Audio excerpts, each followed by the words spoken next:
C'est mon troisième film. Le premier film, c'était un film qui s'appelait La mécanique de l'ombre, qui était un film d'espionnage avec François Cluzet. Et mon deuxième film, c'était Les Promesses, qui me racontait, qui plongeait un peu dans la politique locale dans une ville de banlieue parisienne. Et là, Les Braises, c'est un film qui parle aussi de politique, mais vraiment sans politicien. C'est un film sur l'engagement citoyen, sur une femme qui découvre l'engagement politique à travers les gilets jaunes. Et c'est un peu plus la collision entre la politique et l'intime, quoi. Comment cette découverte, comment son engagement va un peu bousculer son couple avec son mari qui s'appelle Jimmy, qui est joué par Arié Bortalter. Évidemment, pour le choix des comédiens, tu fais des castings avec un directeur de casting, en l'occurrence Michael Laguens, avec qui j'ai toujours travaillé, qui est vraiment un grand partenaire pour imaginer les acteurs et les actrices pour jouer les rôles qu'on a écrits, mais tu fais pas passer des castings à Virginie Efira ou à Arié Bortalter. tu les contactes, et moi je rêvais de ce couple-là, un couple qui avait quelque chose de naturel, qui allait être un petit peu comme ce couple dans le film qui est aux prises avec tous ses engagements, elle, son engagement politique, mais aussi son engagement dans son travail. C'est des gens qui retapent, qui viennent d'acheter une maison, qui sont engagés, qui sont endettés pour longtemps, qui élèvent 2 enfants adolescents, qui s'aiment. Et donc un petit peu, c'est un film où on est plongé dans leur vie au sens concret, et j'avais confiance en eux pour incarner ça, incarner les métiers, incarner ces vies dures et engageantes dans lesquelles il n'y a pas beaucoup de temps. Et aussi, je trouvais que c'était un couple qui avait une force romantique, une force romanesque, quoi.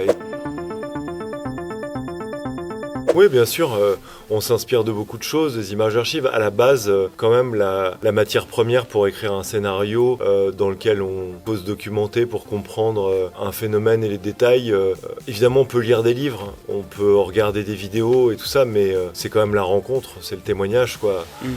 Et avec Jean-Baptiste Delafont, avec qui on a écrit ce film, l'écriture du film a commencé par des rencontres avec des gilets jaunes. Au début, c'était en Bretagne, à Lamballe, dans les Côtes d'Armor.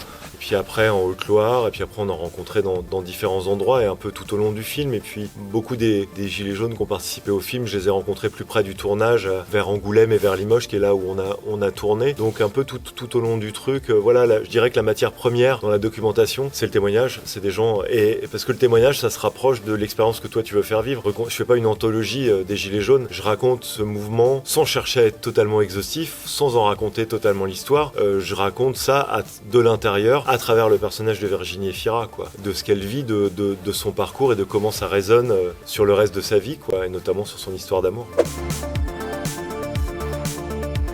Je sais pas, je suis aussi un peu autodidacte et tout ça. Les écoles, ça me semble pas indispensable, mais ça peut quand même vraiment être intéressant. Rien que pour rencontrer, pour apprendre d'autres des... Moi, ça me frustre parfois de pas être capable de faire un seul des métiers des gens avec qui je travaille sur une équipe de tournage. Donc parfois, jouer, je pense que c'est très inspirant pour faire ce métier-là. Travailler l'image, ça peut vraiment apporter beaucoup pour le métier de réalisateur.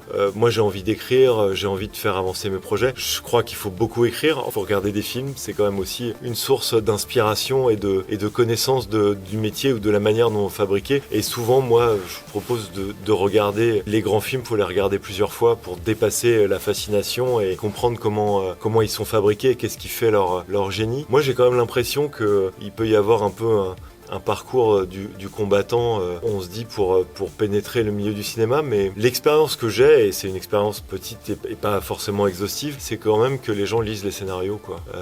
Il y en a beaucoup qui se font, mais il y a beaucoup de boîtes de production qui lisent les scénarios qu'ils reçoivent. Donc on peut commencer par un court-métrage, c'est pas un passage obligé, mais je trouve que même quand on écrit, passer par la concrétisation et réaliser un court-métrage, ça apprend tellement de choses, évidemment sur le métier de réalisateur, mais ça change la manière dont on écrit. Moi, j'ai fait un court-métrage, j'avais déjà commencé à écrire le scénario de mon long-métrage. Quand j'ai fait un court-métrage, j'ai passé 5 à 6 jours à le tourner et j'ai découvert ce que c'était le travail des acteurs, ce que c'était, de quoi un acteur avait besoin pour jouer et ce que c'était vraiment qu'une scène. Et j'ai plus écrit pareil avant, quoi. Moi, j'ai aussi l'impression d'avoir appris ce métier-là, ou écrire de manière chaotique, mais en réécrivant un peu toujours le même scénario. Il y a quelque chose qu'on a du mal à croire que c'est un process normal, mais en fait, c'est tout à fait un process normal de réécrire et de passer plusieurs fois sur le même scénario.